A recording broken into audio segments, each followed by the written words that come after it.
அவன் தாண்டா இன்னைக்கு பெரிய வேலையா பார்த்து விட்டு போயிட்டான். எப்பவும் போல மார்னிங்க்கு 3 சப்பாத்தி அண்ட் பட்டாணி குழம்பு. பசங்க கல்லக்காய் எடுத்துட்டு வந்திருந்தாங்க. புரோட்டீன் ஆச்சுன்னு ஒரு கையெள்ளி உள்ள தள்ளிட்டேன். 11:30 பிரேக்ல ஆப்பிள் அண்ட் பூம் கிரானடு. ஃபர்ஸ்ட் சொன்ன அவன் இவன் தான் மிஸ்டர் முட்டை. நல்லா சாப்பிட்டேன். கேஸ் நல்லா போய் லாக் ஆயிடுச்சு. இதனால இன்னைக்கு ஜிம் ஸ்கிப் பண்ற நிலைமை வரும்னு தெரியாம போச்சு. தென் பட்டாணி ஃபார் ஸ்நாக்கு. ஜிம் கிளம்பும் போதே ஒரு ஃபீலு. போறோம், லெக் போடுறோம், பியர் பிரேக் பண்றோம்ட்டு போனா வெளியே மாசான டுவோ நின்றுட்டு இருந்தாங்க. அவங்களுக்கு ஒரு வணக்கத்தை போட்டு என்ட்ரி போட்டேன்.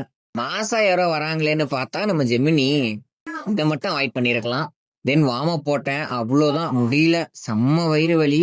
பத்தாதுன்னு செஸ்ட்ல வேற கேஸ் பிடிச்சிக்கிச்சு. எப்பவும் போல ஆக்டிங் மாஸ்டரா உட்காந்துட்டேன். நம்ம ஜிம்மான்ற மாதிரி நிக்கவே இடம் இல்ல. தென் மாஸ்டர் போர்ஷ் வாங்க போறாராம் சொல்லிட்டு இருந்தாரு. தென் ஆக்டிங் மாஸ்டர் ஜாபை கண்டினியூ பண்ண ஆரம்பிச்சிட்டேன். சுத்தமா முடியலன்னு ஈனோ வாங்கிட்டு வந்து குடிச்சிட்டேன். அப்படியே முன்னாடி பார்த்தா Gemini PR breaking 210 kg leg press. Gym boy Gemini for a reason. Then சுத்தமா முடியலன்னு எல்லார்ட்டையும் சொல்லிட்டு பப்பிக்கு ஒரு பாய் சொல்லிட்டு கிளம்பிட்டேன். நைட் எதுவுமே சாப்பிட முடியல, அப்படியே தூங்கிட்டேன்.